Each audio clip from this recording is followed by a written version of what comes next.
Hey, I'm Drew, and this is Thanksgiving in 4 different ways.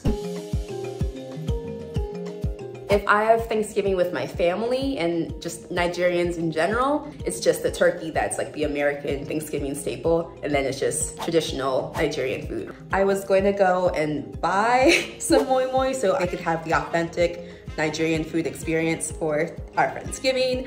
That didn't work out. This is the main thing. This is the black-eyed peas. I have it soaking in water. The directions say to soak it in water for an hour. And essentially I am soaking them so that the skin shell thing will come off. So you soak it and then you like rub it together to help it come off, and then you blend it. Alrighty, so I have defrosted the shrimp.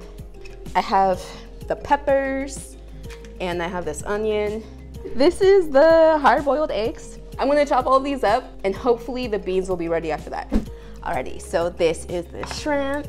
I already put a little bit of allspice. I think I'll do some black pepper and a little garlic salt.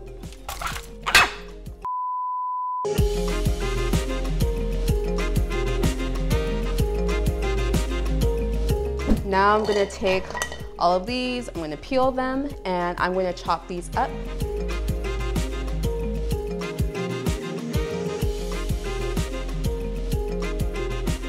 So I have been chopping for 10 years, and it's time to start sauteing the onions and the shrimp. This part takes forever. I have to make these pouches because the concoction goes into the pouches and then you fold it up and then you put it in the oven. So I'm actually making the moi moi now, and I've been soaking the beans, but now I need to wash the beans. Do you have any advice? Okay, you said cup, get some and put in the blender. Oh, okay, so instead of doing it by hand, I can do it in the blender? Of course, it's faster. This is not the typical type of blender that you use to make moi moi, but we're gonna make it, it's gonna work.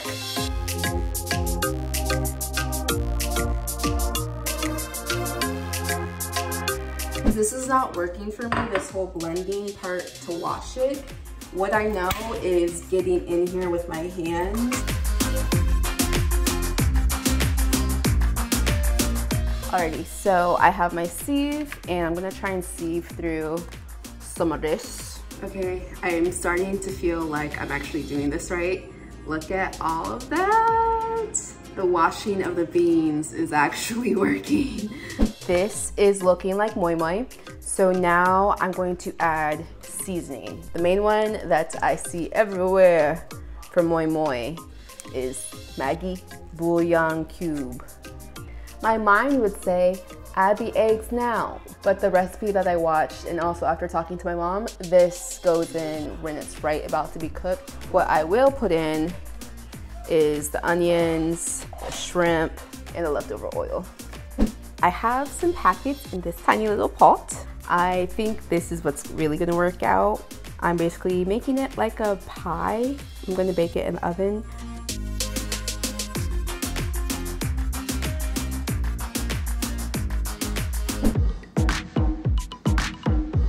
Thanksgiving looks different all around the world, but in a Haitian household, you'll definitely see legume there. That's like a necessity, literally just like a vegetable stew. There's eggplant, there's watercress, there's cabbage, there's spinach, peppers, onions, beef, sometimes it can be crab. I can't do nothing without calling mom first, so let me give her a call, see what she's gonna tell me to do.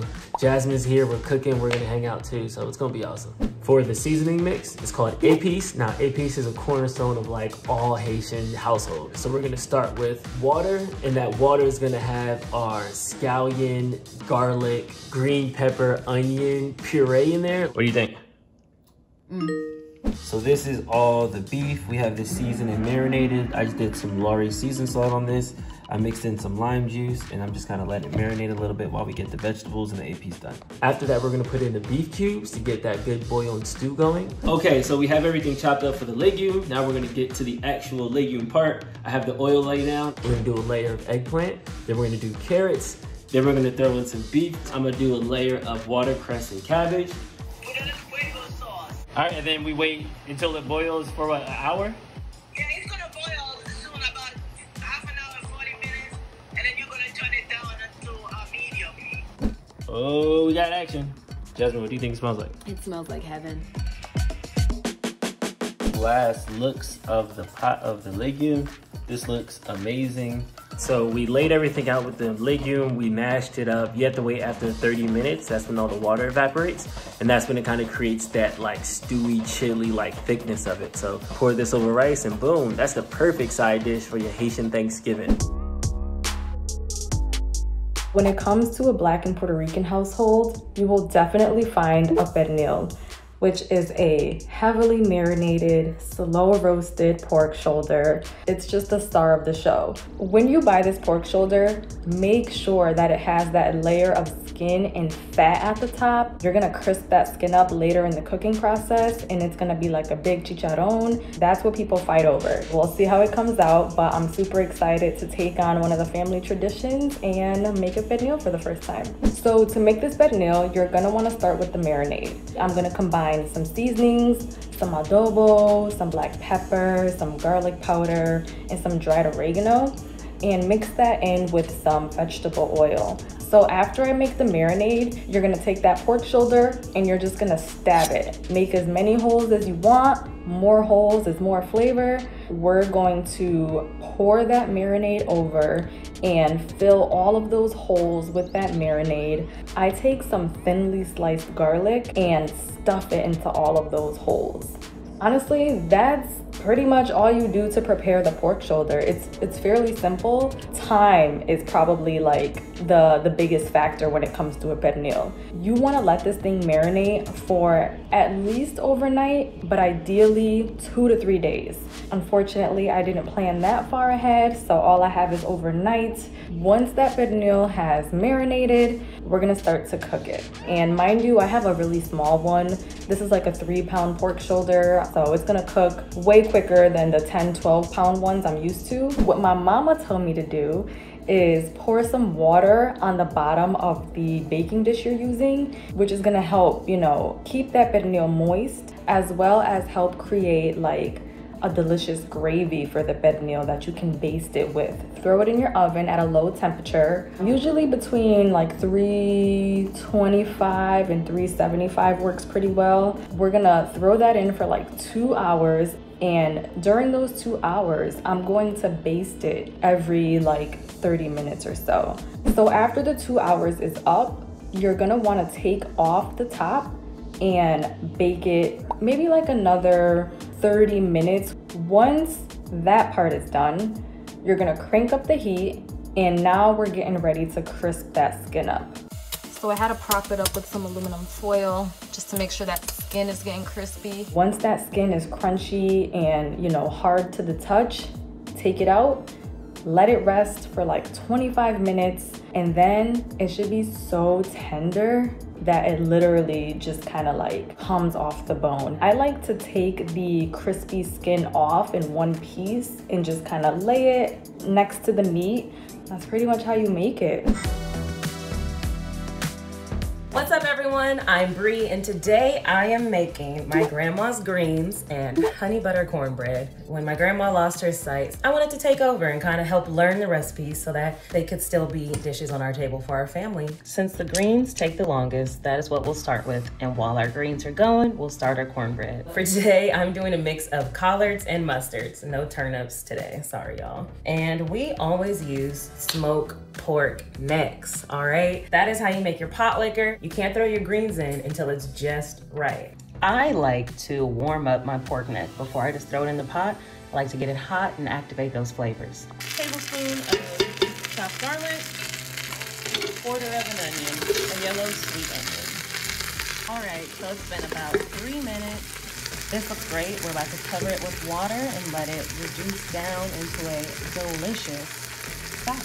All right, so I'm gonna put my clean, washed, and dried greens to the side while this liquor reduces down and gets all nice and yummy, and start gathering our cornbread ingredients to make our honey butter cornbread. We are starting with 3/4 cup of all-purpose flour, 1 1/4 cup of cornmeal, 1 tablespoon of baking powder, 1/2 teaspoon of baking soda, 1.5 teaspoons of kosher salt. This is my honey butter cornbread. I'm only using 1/4 cup of sugar. All right, our dry is all mixed, so I'm gonna set that bowl aside and get started mixing our wet ingredients together. To this cup, I added 3/4 cup of buttermilk. I'm also adding 1/2 cup of sour cream. We have about 2 or 3 tablespoons of honey in here as well now. And lastly, we have 1 egg pad. This is the only way I will ever make cornbread, is in a cast iron skillet. The ancestors will not let me make it any other way. 1/2 stick of butter goes in here while I finish mixing this, and when the butter is nice and like bubbling but not browned, that's when I know it's ready. You don't want to overmix. I know that's one thing Grandma always told me. In goes our cornbread mix. And when it comes out the oven, we're gonna put a little honey butter on top. Cornbread is in the oven. Our pork necks are in the pot, cooking and getting all yummy, yummy, yummy. I'm gonna check on everything in about 20 minutes. She is looking delicious. Grandma would be so proud of me right now. Who wouldn't want this on their table for Thanksgiving? Literally could not be happier with how the honey butter cornbread came out. We can see that there's a liquid. It's a different color. I see some of the meat has come off the bone and is floating around. It is time to add in our greens. 45 minutes, I let the greens just do their thing in here. I hear angels singing. That's the money shot right there. All right, I'm gonna package this up to go for everyone to give it a taste. Now look at this beautiful potto greens. We got a great spread out here. We have so much amazing food. I got my friends. Look at this skin. Come on, crispy skin. Yes, pork. Everything smells so good. Like, I just can't wait to put my whole face in it. Thanksgiving might look different where we're from, but as long as you're with your family, it's a great Thanksgiving. So happy holidays, guys.